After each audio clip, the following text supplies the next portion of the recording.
Okay, I've seen some stickers. I've heard of the hike naked crowd. I do a lot of hiking here in Arizona, and I just encountered my first hike nakeder. Older fella, so now I'm not being a creepo. Just coming down the trail, looked up, saw a hiker, thought, man, like, this guy's hiking in all khaki. That's weird. And then, like, there's something, like, but there's a darker splotch, kind of in a key area. It was probably less than 100 yards. And I was like, oh my gosh, that dude is straight up hiking naked right up this trail. And then the best thing, like, he didn't see that I saw him.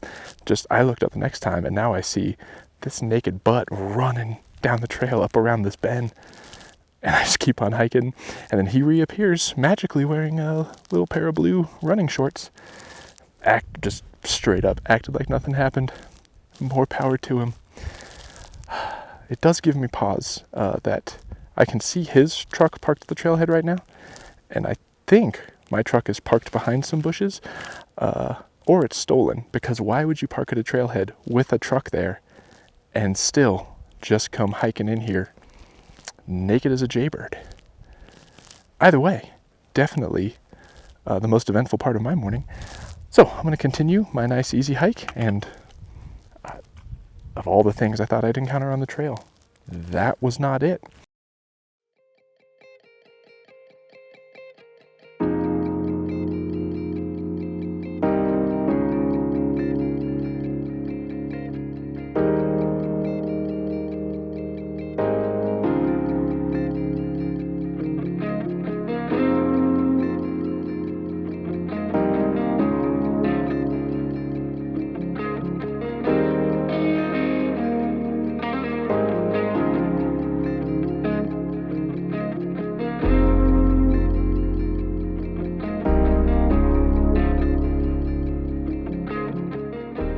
I'm not a superstitious man, but chasing bears in Arizona for the last 4 years has led me to believe that I must be under some sort of bear curse.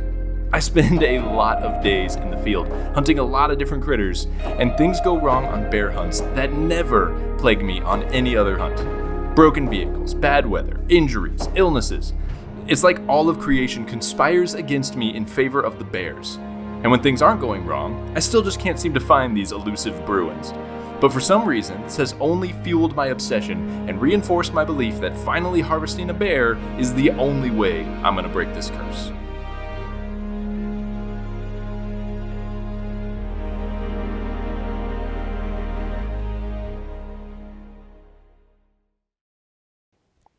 Well, we're here with a uniquely Arizona experience, packing water into where we're hunting bears next week.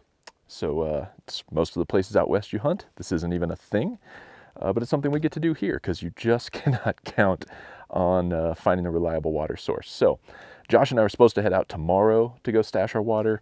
I got called into work last minute, so I'm out here today, gonna stash the water, drop a pin, send it to Josh. He's gonna come in tomorrow, drop his water, and then 8 days from now, we'll be back in here packing in for 4 days, chasing bears. So pumped. But before the day starts warming up, I need to load this up and get to it.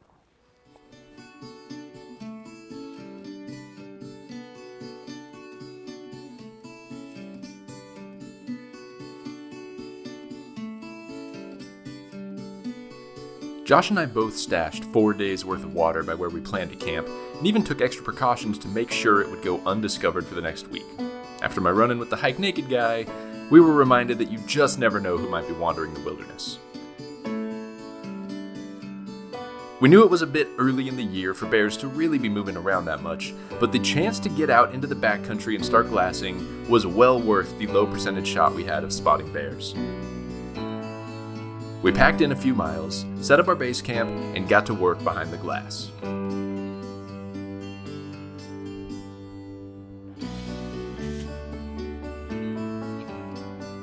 All right, been glassing for about an hour. The wind is better, not great, but at least it's not just punishing like it was all day yesterday. Anyway, we've glassed the same basin we were glassing all afternoon. Nothing, so we're gonna bomb down to this trail, loop all the way around, up and into this saddle. There's another deep, dark drainage off the next side. So we're gonna see what that holds. And here's Josh. All right, it's cold, but we're gonna get moving.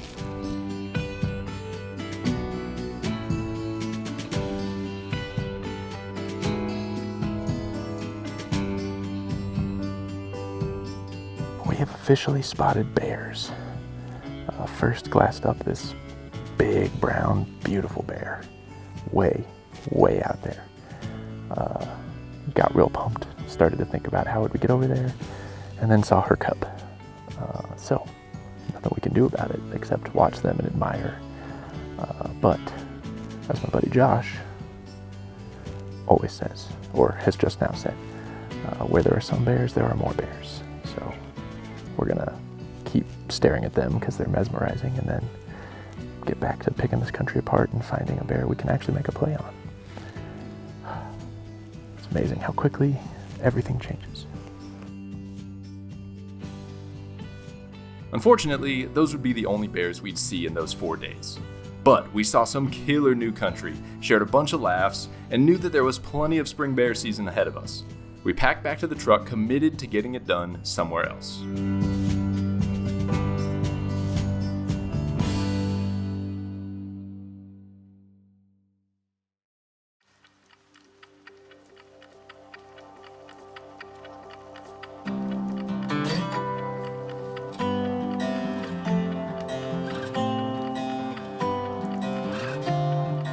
Okay, rolled into camp like 2 hours ago now, and I couldn't see anything, and Josh was cold and wet and had been here all day because just the whole place has been socked in with fog. It was literally just clear enough to think something cool might happen.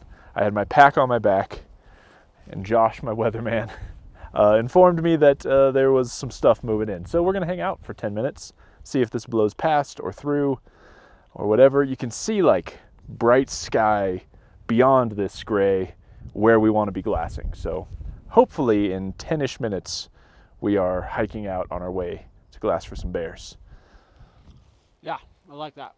Yeah, that's all we got. We're just waiting it out because there are bears in the area. Josh has seen them, and Josh has seen, and I quote, the biggest bear of his life. He's a grizzly.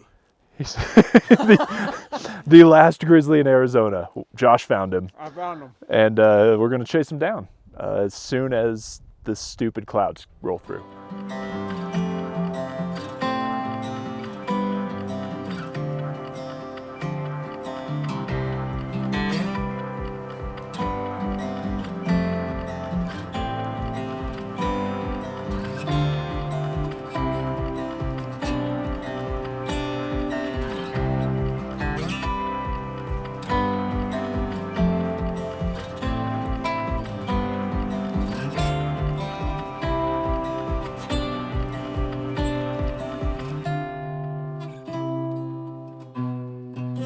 Well, no bears today, but in fairness, it didn't stop raining until about 5:30.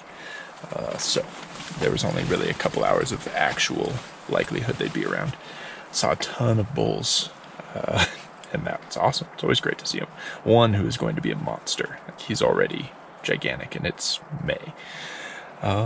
Anyway, tucked in now to my super bougie truck camp.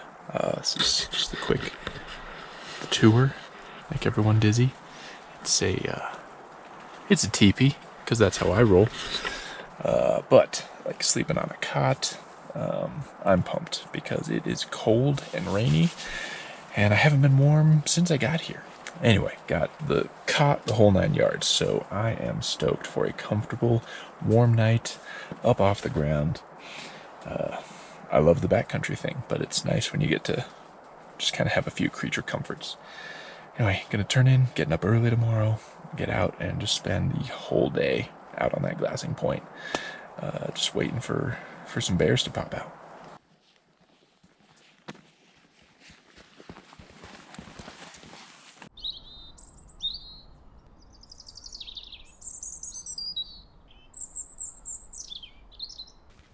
It's time to get serious.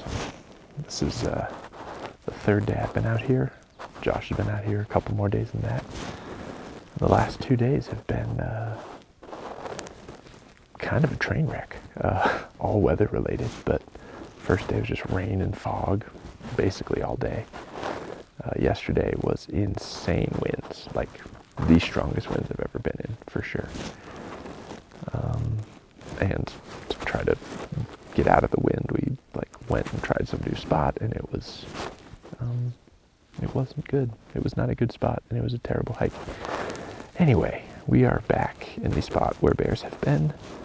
Convinced that today it is gorgeous. The sky is clear. There's the slightest hint of a breeze. It is just freezing cold. So as soon as things warm up a little bit, expecting the bears that we know are still in here to start moving around. And today should be a day of action. That's the word of the day. It's action. Speaking of action, there's a turkey somewhere in here who is desperately looking for some, because he will not stop gobbling, and it is hilarious. But stuff is up. We're seeing tons of elk, some deer wandering around. So as soon as these bears, who apparently are wimps for the cold, decide to get up, some stuff's going to happen. We will see some action.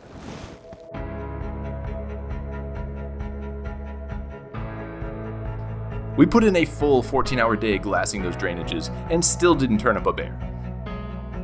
The next day I was only going to hunt the morning with Josh, and then I had to get back home, so we hiked out to that same glassing point and settled in for a last morning Hail Mary. And of course, the bears finally showed up. Alright, a lot has happened in a very short amount of time. Josh glassed up a bear way away from our glassing spot, and he was just kind of cruising for food. So I didn't have a chance to get footage or do anything. It was go time. So threw all our stuff together and then just bombed down and up again. We're finally over, kind of just the next drainage over, like where he was moving was less than 300 yards across this drainage. And so now we've just finally, it's kind of thicker and timbered, hard to find a good clear vantage point, so we're just kind of parked back in a spot where we can sort of see where he was, wait for him to pop back out. Josh is also a pretty renowned bear caller, so if he doesn't show himself soon, he'll probably pull out the call and make him come to us.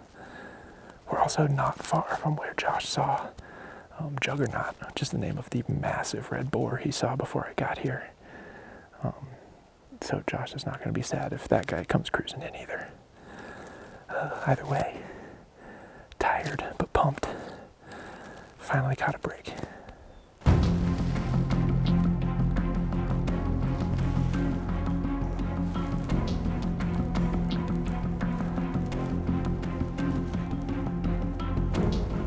Oh, Josh, right down there, through the green stuff.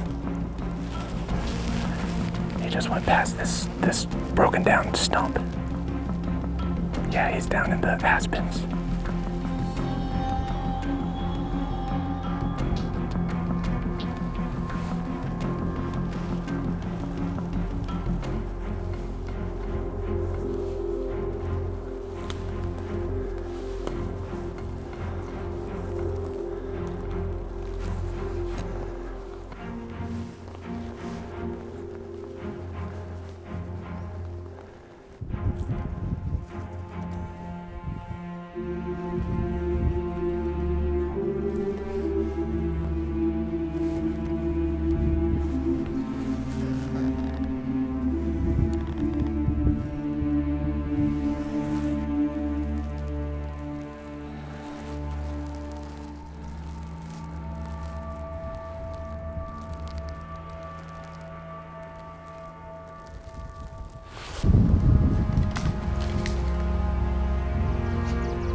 Did I miss him? Where's he at?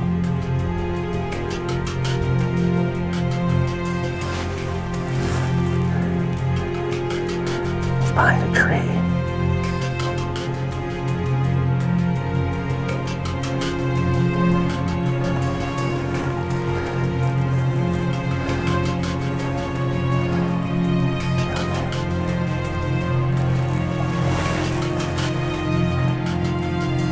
There he goes, yep.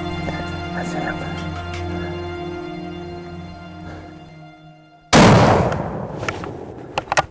Oh yes, he's spinning. He's hit. He's down. Okay. Where is he?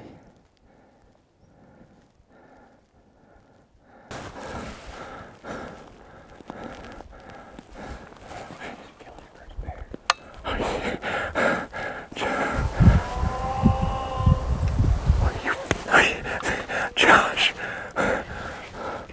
dude, thank you so much. You did not have to do that. That's the death moan.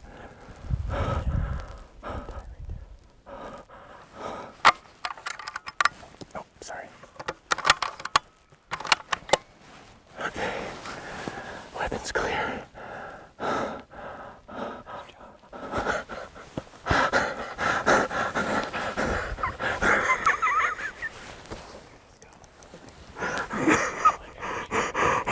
Josh,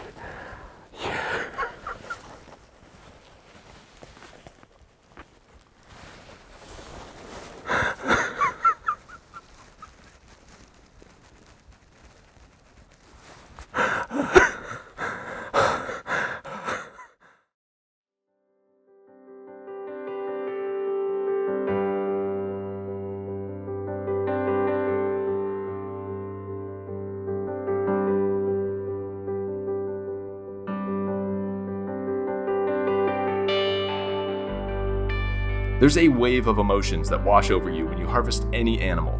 But what hit me after finally accomplishing this goal I'd been chasing for 4 long years was unlike any other kill. And as I took it all in and savored the moment, I knew that things were going to be different. Again, I'm not really a superstitious guy, but it felt like whatever this mythical curse was that had been hanging over my head was officially gone. I also knew that my bear obsession that I thought was fueled by my lack of success was actually only going to get worse now. As we packed that bruin back to camp for 3 long hours through incredibly gnarly country, I was already thinking about next year and another chance to try and track down an Arizona bear.